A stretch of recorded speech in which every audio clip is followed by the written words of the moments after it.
Shalom adik-adik. Shalom. Om Pras ditemani Kak Hana. Puji Tuhan. Oke, Kak Hana akan Iya. mengawali ibadah kita pada pagi hari ini dengan doa. Ayo kita berdoa sama-sama. Oke adik-adik, mari kita berdoa. Selamat pagi Tuhan Yesus, terima kasih untuk hari ini. Kami mengucap syukur untuk kebaikan kemurahan-Mu Bapa di dalam kehidupan kami. Terima kasih hari ini kami masih bisa beribadah, masih bisa memuji dan memuliakan nama-Mu. Biarlah Tuhan Kau yang memberkati ibadah kami hari ini, dan kami mau untuk memberi yang terbaik, kami mau bersukacita di dalam ibadah ini. Biarlah berkat damai sukacita Allah juga melimpah di hati kami. Terima kasih Tuhan Yesus, haleluya. Amin. Oh, oke. Kita akan pujikan sama-sama ya, karena kita sudah dipilih oleh Tuhan untuk jadi anaknya. Ya. Ya, kita pujikan sama-sama. Kak Ivan akan mengiringi kita. Sambil berdiri ya Om. Oh ya, berdiri no, sama-sama no, berdiri no, yo.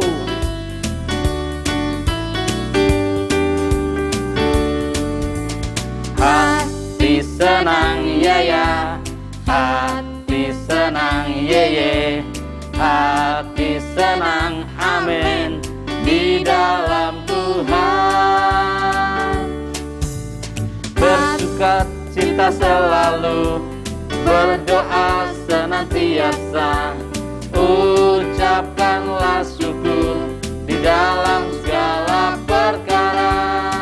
Sama-sama adik-adik yuk. Hati senang ye ye, hati senang ya ya, hati senang amin di dalam Tuhan. Bersuka cita selalu, berdoa senantiasa, ucapkanlah syukur di dalam segala perkara.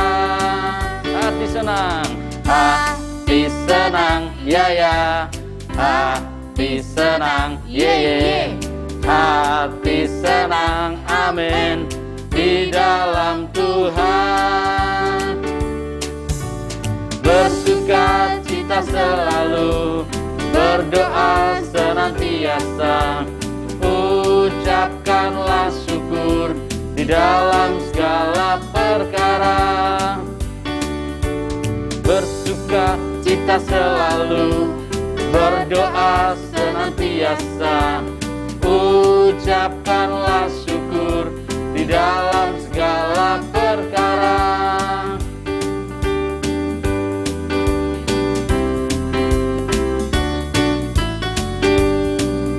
Hati senang, sama-sama. Hati senang, ya ya. Hati senang, ye ye. Hati senang, amin di dalam Tuhan. Bersuka cita selalu, berdoa senantiasa, ucapkanlah syukur di dalam segala perkara. Di dalam segala perkara, di dalam segala perkara, di dalam segala perkara.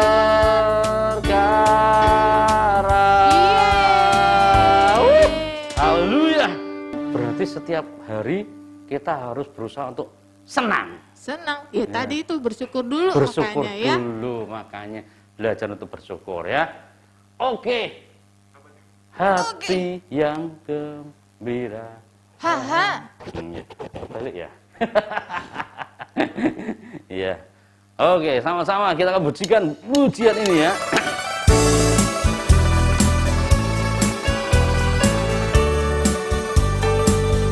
Hati yang gembira, adalah obat yang manjur, seperti obat hati yang senang.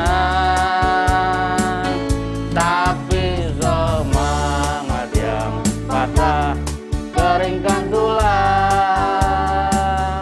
Hati yang gembira Tuhan senang. Sama-sama adik-adik. Yang gembira adalah obat yang manjur, seperti obat hati yang senang.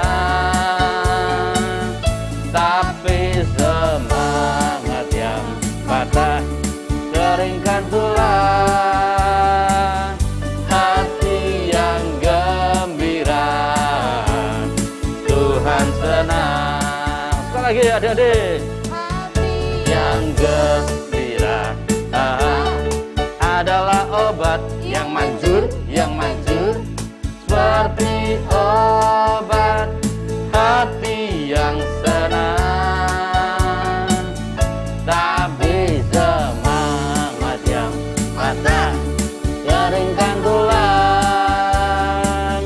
Hati yang gembira Tuhan senang. Tuhan senang. Tuhan senang. Tuhan senang. Tuhan senang. Tuhan senang.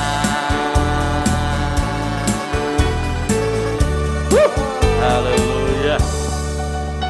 Oke ya.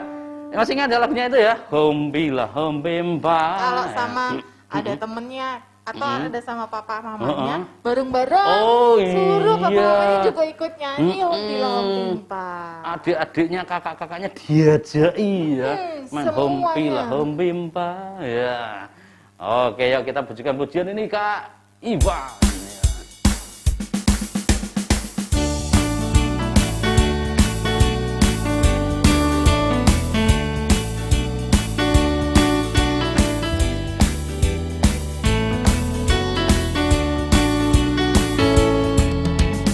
Hombila hombimba, Yesus jagoanku. Hombila, hombila hombimba, Yesus. Ya ya ya, hombila hombimba, Yesus jagoanku. Dialah Tuhan, Dia jagoan hidupku. Dia bangkit dari maut, Dia mengalahkan iblis. Yang buta melihat, yang lumpuh melompat. Ya ya ya, hombila hombimba, Yesus jagoanku. Hombila hombimba, Yesus pujaanku. Ya ya ya, hombila hombimba, Yesus jagoanku. Dialah Tuhan, Dia jagoan hidupku. Sama-sama adik-adik semuanya ya. Hombila hombimba sama-sama ya. Hombila hombimba, Yesus jagoanku. Hombila, hombila hombimba, Yesus pujaanku. Ya ya ya, hombila hombimba, Yesus jagoanku. Ya apa? Dialah Tuhan, Dia jagoan hidupku. Dia bangkit dari maut, Dia mengalahkan iblis. Yang buta melihat, yang lumpuh melompat. Ya ya ya, hombila hombimba, Yesus jagoanku. Hombila, hombila hombimba, Yesus pujaanku. Ya ya ya, hombila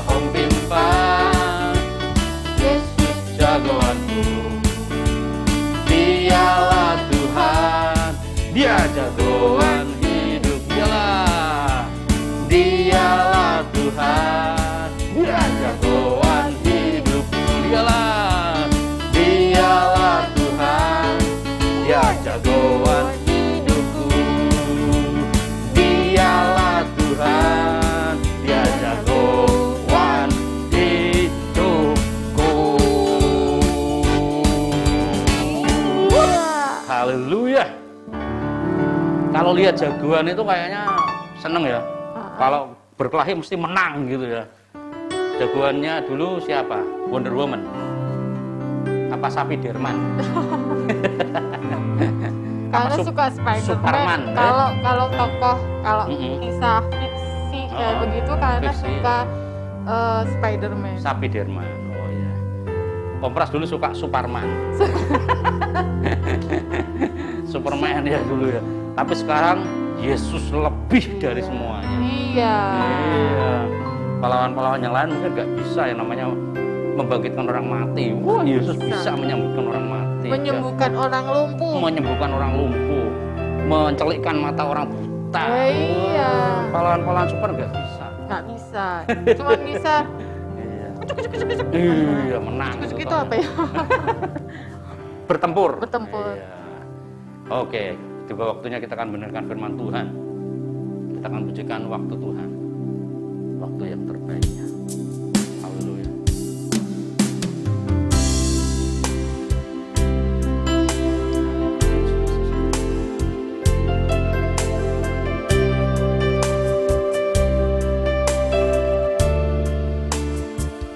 Bila kau izinkan sesuatu terjadi,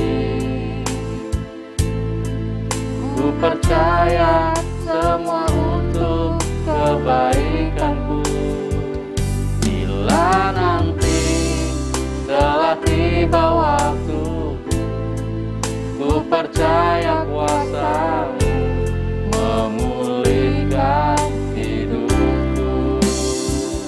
Waktu Tuhan pasti yang terbaik, walau kadang tak mudah dimengerti. Lewati cobaan, ku tetap percaya waktu Tuhan pasti yang terbaik. Haleluya. Bila kau izinkan sesuatu terjadi, ku percaya semua untuk kebaikanku. Bila nanti telah tiba waktu, ku percaya kuasa-Mu memulihkan hidupku. Waktu Tuhan pasti yang terbaik, walau kadang tak mudah dimengerti. Lewati cobaan, ku tetap percaya Tuhan pasti yang terbaik. Waktu Tuhan pasti yang terbaik, walau kadang tak mudah dimengerti. Lewati cobaan, ku tetap percaya waktu Tuhan pasti yang terbaik. Sekali lagi, waktu Tuhan. Waktu Tuhan pasti yang terbaik, walau kadang tak mudah dimengerti. Lewati cobaan, ku tetap percaya waktu Tuhan pasti yang terbaik. Lewati cobaan, ku tetap percaya waktu Tuhan pasti yang terbaik. Lewati cobaan, ku tetap percaya waktu Tuhan pasti yang terbaik. Terima kasih Tuhan Yesus Kristus buat puji-pujian yang sudah kami naikkan.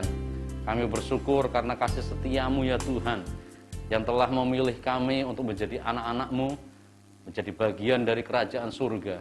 Dan kami bersyukur karena penjagaan-Mu selama ini yang tidak pernah putus-putusnya atas kehidupan kami.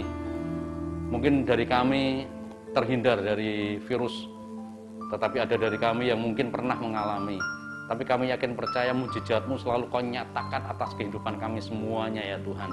Sehingga sampai saat ini kami masih bisa menikmati untuk beribadah bersama-sama dengan Engkau. Kiranya biarlah Engkau terus Tuhan ada di samping kami dan selalu ada bersama-sama dengan kami. Kiranya bila setiap ibadah kami ini berkenan di hadapan Tuhan. Kami memberikan hati kami, memberikan hidup kami. Sebentar lagi kami mendengar firman-Mu, biarlah firman juga akan menjadi bagian dalam kehidupan kami, untuk kami bisa mendengar dan melakukan setiap apa yang menjadi kehendak dari hati-Mu ya Tuhan. Dan bersyukur, terima kasih, siap mendengar firman-Mu di dalam nama Tuhan kami, Yesus Kristus. Haleluya. Amin.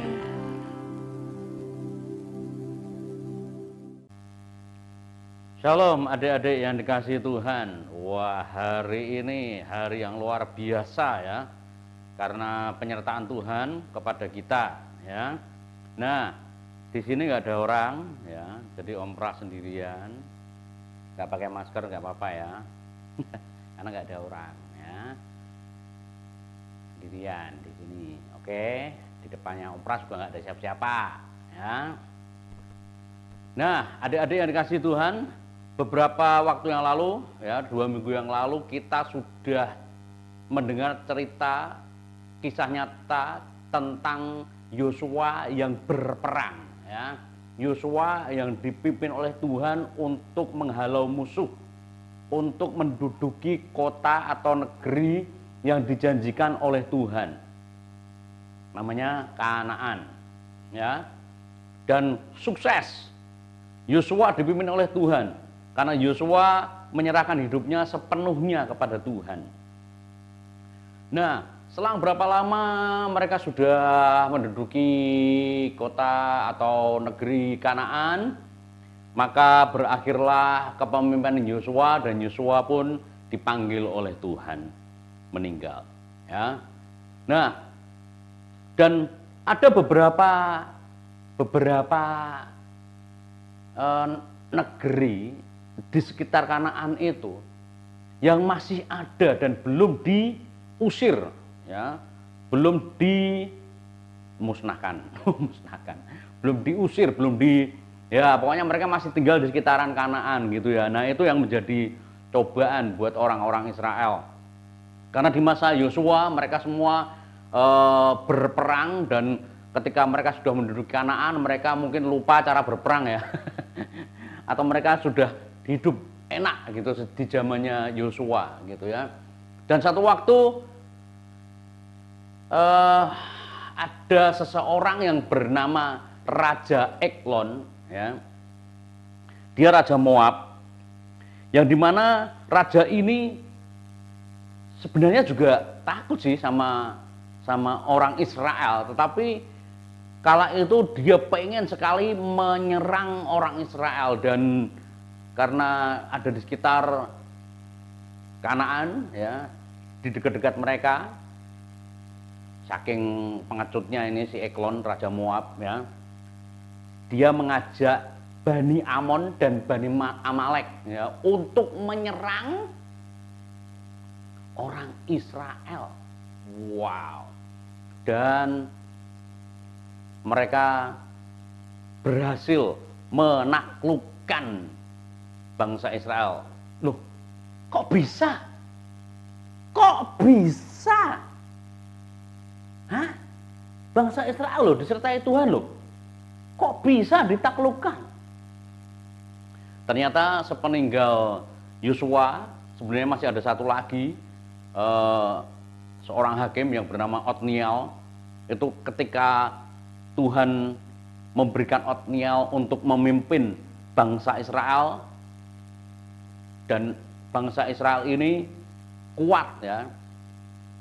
Nah, alasannya kenapa sih kok sampai kemarin ada Otniel yang harus memimpin Ya. Dan sekarang ternyata bangsa Israel itu melakukan apa yang jahat di mata Tuhan. Maksudnya gimana nih? Maksudnya gimana nih? Kok melakukan yang jahat di mata Tuhan? Padahal mereka semuanya kan sudah melalui banyak sekali mukjizat yang diberikan oleh Tuhan. Ternyata karena saking lamanya mereka ditinggal oleh Yosua, ya, mereka itu kembali menyembah berhala. Wow. Waktu itu mereka menyembah Baal dan menyembah Asyura, ya. Di situ Asyura ada patung, ya. Waduh, disembah-sembah oleh mereka dan mereka terpengaruh oleh orang-orang yang ada di sekitarnya, dan itu jahat di mata Tuhan.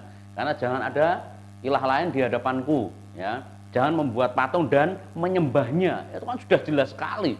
Nah, mereka melakukan apa yang jahat di mata Tuhan. Oleh karena itulah mereka kalah, dikalahkan oleh Eglon, raja Moab ini, yang dibantu oleh Amon, ya, Bani Amon dan Bani Amalek. Kasihan sekali. Nah, adik-adik, mudah sekali ya mereka meninggalkan Tuhan, ya. Mudah sekali mereka melupakan Tuhan. Mudah sekali mereka berbuat jahat.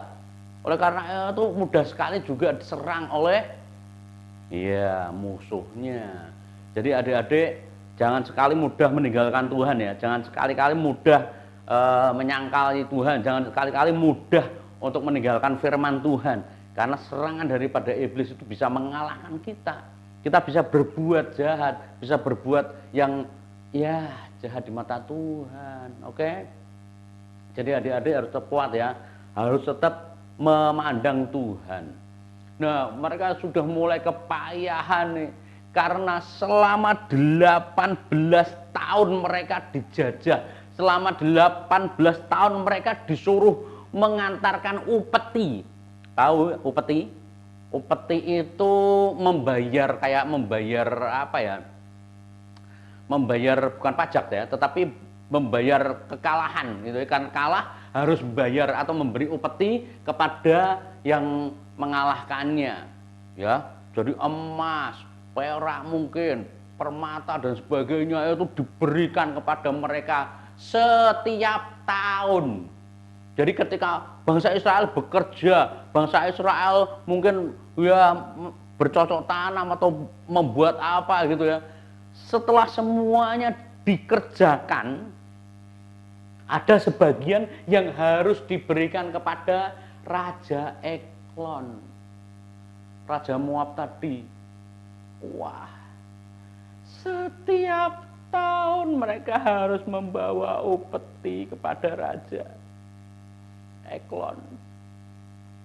Ditaruh di tempat raja ini, raja, upeti kami.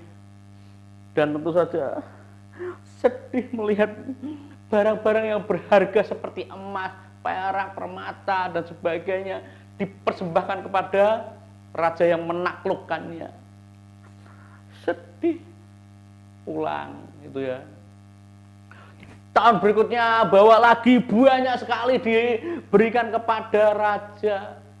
Dan kadang-kadang tidak cuma setahun sekali, kadang-kadang kalau pas rajanya pengen langsung datang dan minta, mana upetinya? Waduh, mereka kewalahan untuk mencari, mungkin mencari sana, mencari sini, dan apa saja dikumpulkan untuk diberikan kepada Raja Eglon, karena mereka dalam posisi kalah, dijajah. Waduh. Akhirnya mereka pun berteriak kepada Tuhan. Tuhan, tolong kami, Tuhan. Tuhan, tolong kami, Tuhan. Sudah waktunya kepepet, nggak punya apa-apa, baru teriak-teriak kepada Tuhan, ya. Aduh Tuhan, ya. Jangan sampai, ya, adik-adik pas giliran sudah kepepet, sudah karena berbuat dosa dan merasa ditinggal itu baru berteriak-teriak kepada Tuhan. Jangan, ya.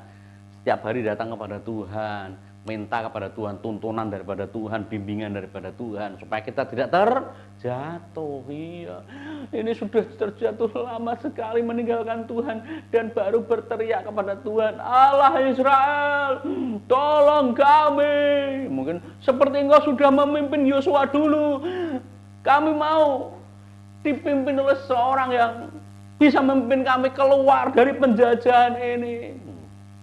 Wah, mereka berteriak kepada Tuhan dan itulah Tuhan saking baiknya ya kepada bangsa pilihannya, bangsa Israel ya. Kita ini adalah bangsa Israel rohani yang didengar oleh Tuhan, yang dipimpin oleh Tuhan ya. Nah, Tuhan bangkitkan seseorang bernama Ehud ya. Ehud ini adalah anak Gera dari orang Benyamin atau keturunan Benyamin ya. Tahu ya, suku Israel ya. Ada 12 ya, salah satunya Benyamin ya. Dah, Ehud ini seorang yang kidal, tahu kidal ya? Kidal itu pakai tangan kiri ya. Apa-apa kerja pakai tangan kiri, makan pakai tangan kiri ya, mungkin perang mungkin juga pakai tangan kiri ya. Jadi Ehud ini seorang kidal dan dipilih oleh Tuhan untuk memimpin bangsa Israel. Dan apa saja yang dikatakan Ehud didengarkan oleh bangsa Israel. Dan satu waktu Ehud ini sebagai pahlawan gitu ya, yang sudah dipilih oleh Tuhan untuk memimpin bangsa Israel ini. Wah, dia memimpin, kamu kerjakan ini, kamu kerjakan itu, kamu kerjakan ini, kamu kerjakan itu, dia semuanya. Sampai pada akhirnya mereka sanggup untuk memberi upeti lagi kepada Raja Eglon ya. Setiap tahun. Kadang-kadang permintaan mendadak gitu ya. Minta upeti langsung gitu ya. Nah, ini Ehud sudah memimpin bangsa itu dengan baik dan semuanya bisa teratur gitu ya. Karena Ehud ini kembali kepada jalur yang sudah Tuhan tunjukkan gitu ya, dan diberi petunjuk oleh Tuhan. Wah. Tapi Ehud ini punya akal ya, hikmat. Dia membuat pedang bermata dua. Tang tang tang tung tung, tang tang tang tang tang, tung ting tang ting tung. Bikin pedang. Kalau bikin pedang itu kan zaman segitu ya, besi dipanasi, mesti ditempa, tang tang tang tang gitu ya, dan bikin pedang bermata dua. Dan disembunyikan di pangkal paha, disembunyikan sepanjangnya ya. Dan tidak ketahuan kalau dia membawa pedang di dalam jubahnya ya. Nah, satu waktu dia mengantarkan upeti bersama teman-temannya.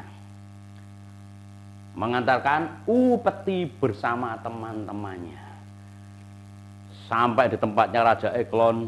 Wah, ternyata Raja Eglon punya tempat peristirahatan. Wah, ada tempat lotengnya juga untuk peranginan ya. Wah, dia di situ ya. Dan ketika bersama-sama, permisi, kami mengantarkan upeti lagi untuk hari ini. Wah, diterima oleh pasukannya. Ya sih, bawa masuk. Wah, bangsa Israel ya, orang-orang Israel membawa upeti itu berat sekali ya, karena isinya emas, perak, permata dan sebagainya, ditaruh di depan Raja Eglon. Raja Eglon itu gendut, besar sekali, gendut ya. Saking sering makan mungkin ya, makan apa saja dimakan ya. Karena kan kaya, hampir setiap tahun diberi upeti yang mahal-mahal, bisa beli apa saja ya, sampai Raja Eglon bisa memakan sebuahnya mudah, badannya menjadi gendut gitu ya. Menjadi besar badannya.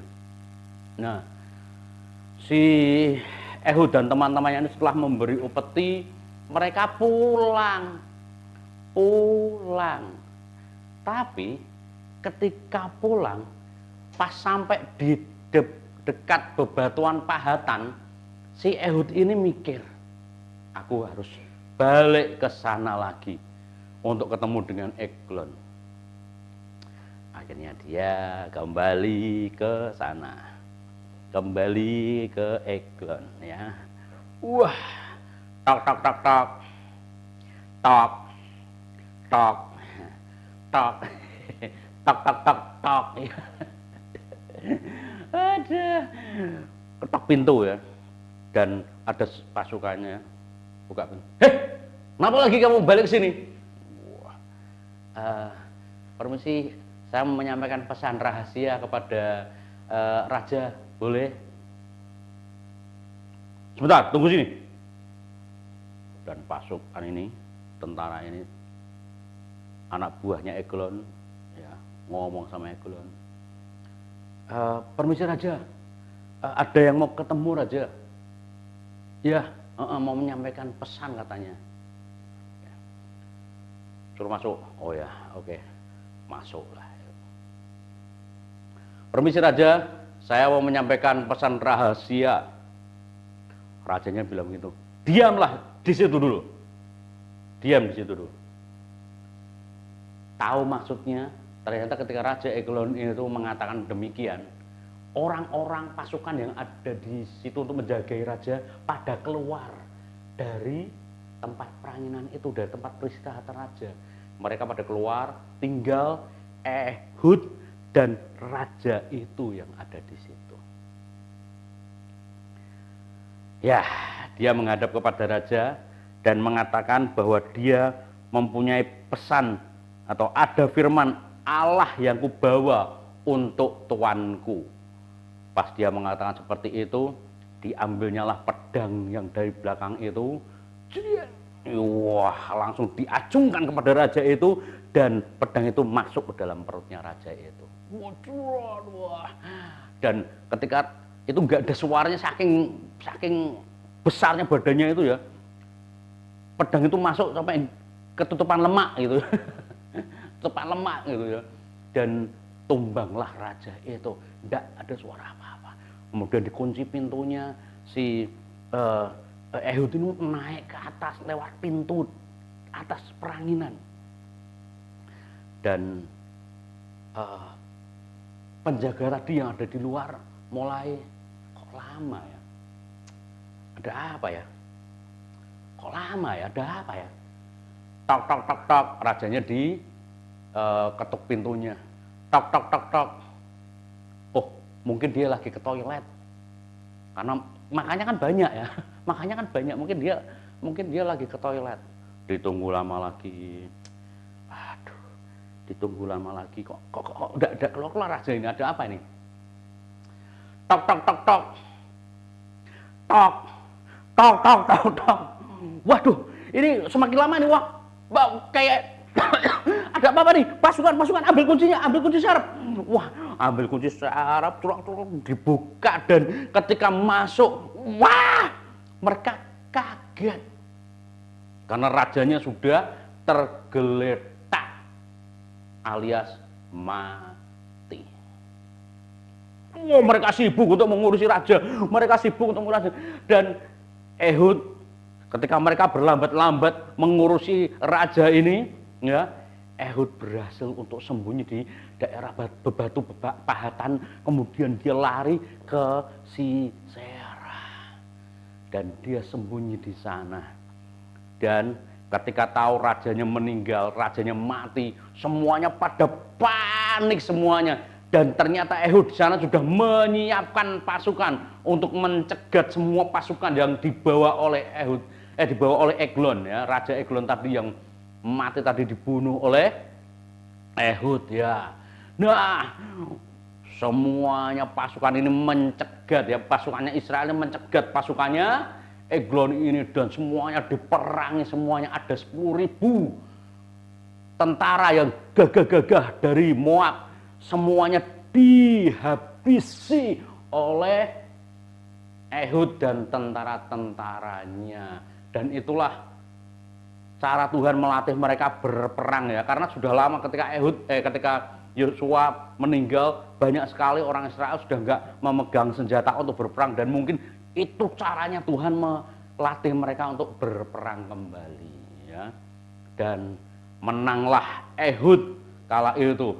Ketika Moab mau menyeberang, ya, wah, enggak bisa untuk pulang ke rumah, dan akhirnya hampir, ya, 10.000 tentara Moab, dan mungkin gabungan dari Bani Amon dan Amalek juga dihabisi, dan Ehud berhasil memimpin bangsa Israel selama 80 tahun ya.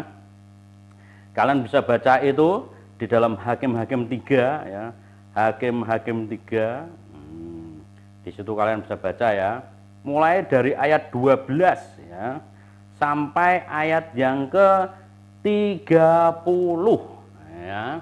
Di situ kalian bisa baca kisah daripada Ehud ini. Hakim-hakim atau pemimpin yang dipilih oleh Tuhan untuk memimpin bangsa Israel setelah Yosua. Sebenarnya ada satu lagi sih, Otniel namanya. Tapi Otniel ceritanya amat singkat ya. Tapi yang Ehud ini, wah ceritanya panjang ya. Dan itu penyertaan Tuhan yang luar biasa ya. Hikmat yang diberikan oleh Tuhan. Akal yang diberikan oleh Tuhan kepada Ehud untuk menaklukkan Eglon ya. Raja Moab tadi, dan penyertaan Tuhan yang luar biasa, dan akhirnya Israel bebas dari penjajahan. Oke. Nah, puji Tuhan, adik-adik yang kasih Tuhan, kalau adik-adik ya merasa selama ini ya mungkin ya ada beberapa hal yang menyerang adik-adik, yang kadang-kadang membuat kita terpojok, yang kadang-kadang membuat kita ini aduh stres, pusing ya, mikirin sekolah yang sekarang lagi online, banyak tugas, sampai-sampai kadang-kadang tugas nggak terkerjakan atau nggak selesai, banyak tugas yang tertunda, kemudian karena nggak dikerjakan terus lapor sama orang tua gitu ya, ini gimana pun, waduh terus dimarahi. Ketika dimarahi sedih banget ya, dan ada perasaan dongkol, benci dan sebagainya. Jangan ya, benci kepada gurunya, jangan ya, benci kepada papa mama yang marahin, jangan ya. Nah kadang-kadang itu kok membuat kita itu terus berpikiran jahat, punya hati yang marah, benci, jangan. Itu mudah sekali diserang sama iblis, dan akhirnya kita terjajah oleh iblis, jangan ya. Seperti Ehud yang dipilih oleh Tuhan, sanggup untuk melawan itu semuanya. Oke? Ya, yuk kita berdoa sama-sama. Terima kasih Tuhan Yesus Kristus untuk cerita pada hari ini. Kami bersyukur mengenal Ehud, di mana Engkau sudah memilihnya untuk membebaskan bangsa Israel yang terpojok karena serangan daripada bangsa yang ada di sekitar Kanaan. Dan Ehud Engkau pilih, Engkau tentukan, Engkau jadikan pemimpin, sehingga Ehud berhasil karena penyertaan daripada Tuhan, tuntunan daripada Tuhan.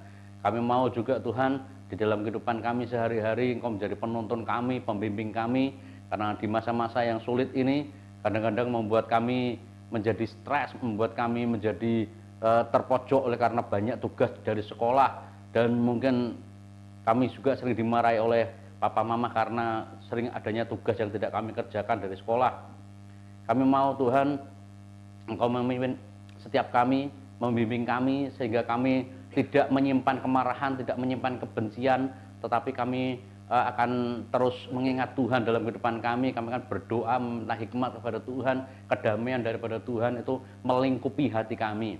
Dan kami berdoa untuk setiap guru-guru kami ya Tuhan yang mengajar online, papa mama kami yang selama ini membimbing kami ketika ada di rumah dan mengerjakan tugas. Kiranya biarlah hikmat marifat-Mu tercurah atas kehidupan mereka. Dan kami bersyukur untuk hari ini. Kami serahkan aktivitas kami selanjutnya ke dalam tangan kuasa-Mu. Di dalam nama Tuhan Yesus Kristus kami ucap syukur dan berdoa. Haleluya. Amin.